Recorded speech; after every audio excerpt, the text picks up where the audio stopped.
like that. Versus if you get to some other places,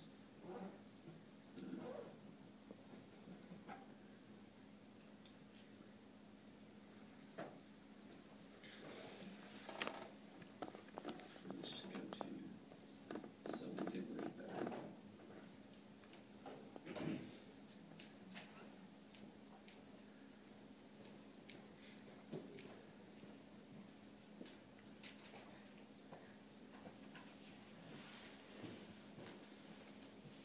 Okay, this slide works really nicely because you can see both types present as far as serous glands versus mucus glands. So here, all these things in here, and remember how your goblet cells look. Goblet cells are a mucus secreting cell.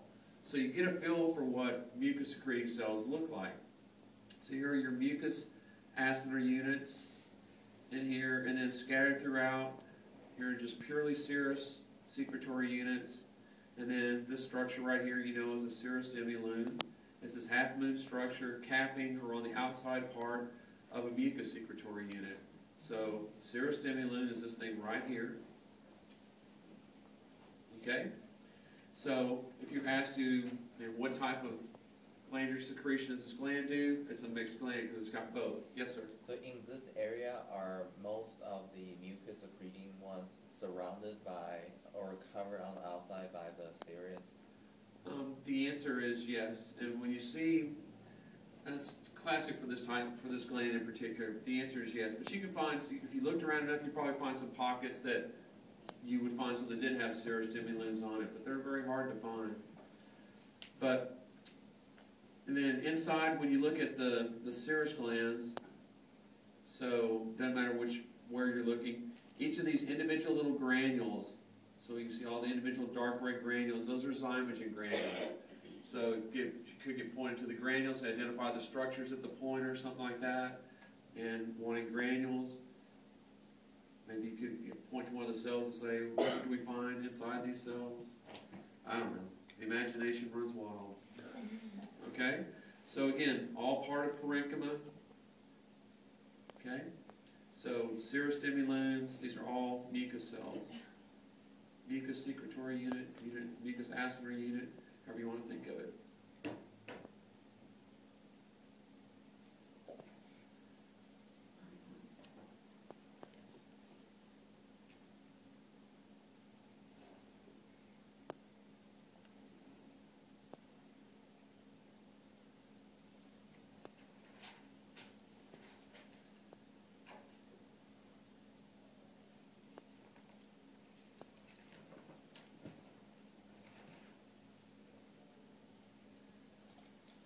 Okay, so this could start off a couple of different ways.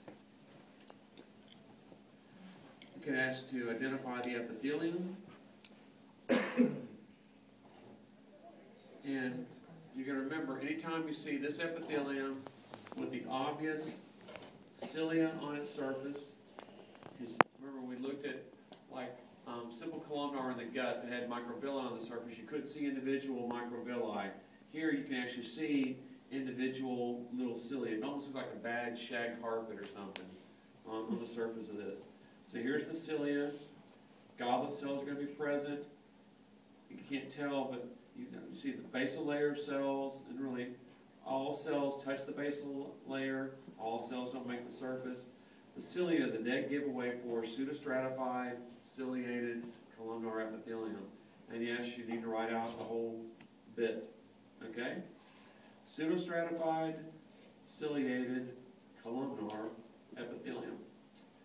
Obviously a very obvious basement membrane present. That's another way to help you know, because nowhere else has this big, thick basement membrane like this structure right here, lying right underneath or supporting this epithelium. And then you get into a little bit of loose connective tissue, probably get into some dense. Then you're going to get down here and you're going to see, oh my goodness, there's another type of tissue.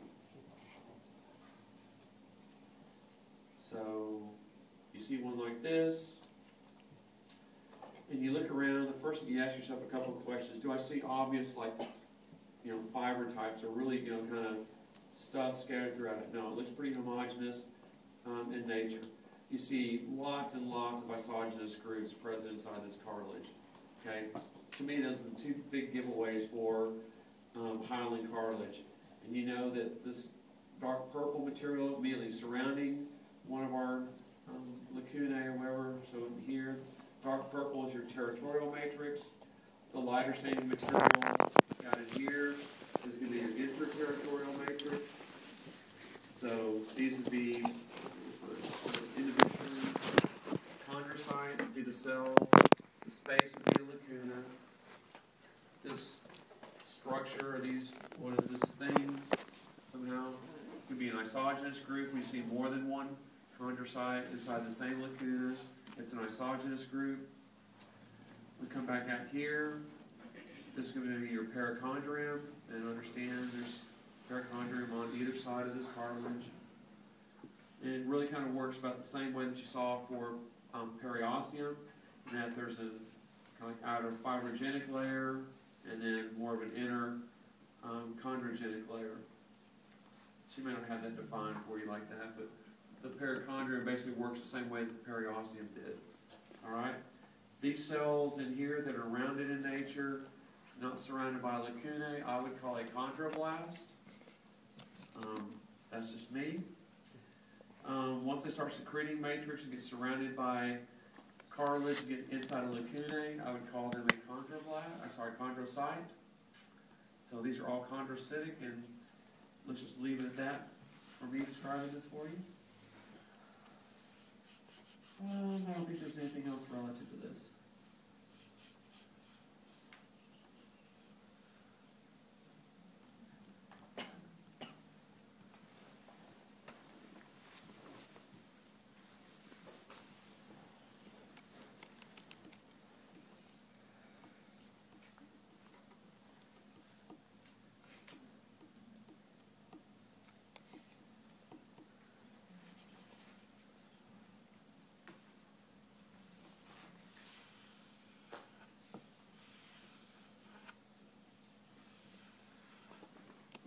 This goes back to kind of the question you asked earlier, Colin. When you look at this tissue, at first glance, you see these big bundles of collagen fibers, and you might immediately or initially think dense irregular, maybe dense regular, but then as soon as you start to look around, it'd be a field just like this. Identify this tissue. And when you do, you immediately see here's a large space with a nucleus in it, large space. So here's some lacuna.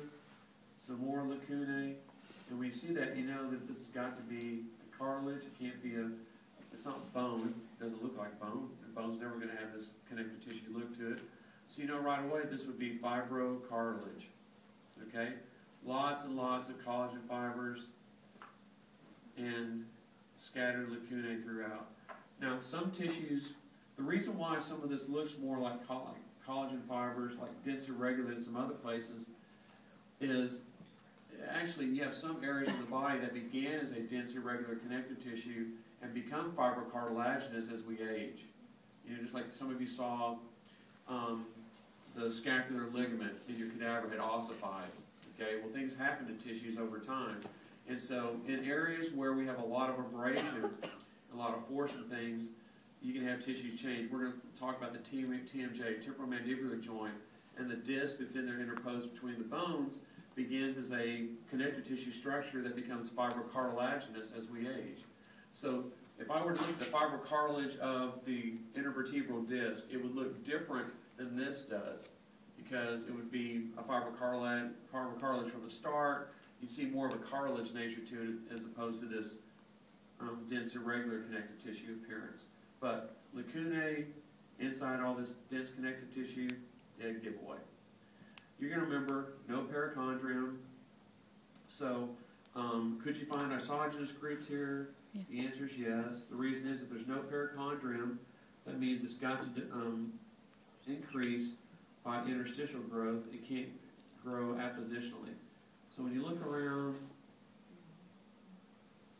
there's not as many of them, but there's probably there's two cells inside the same lacunae. And as you scan around every now and then, you'll find one. There's not as many of them. And it all depends on when you harvest this sample, whether it's really growing much or not. But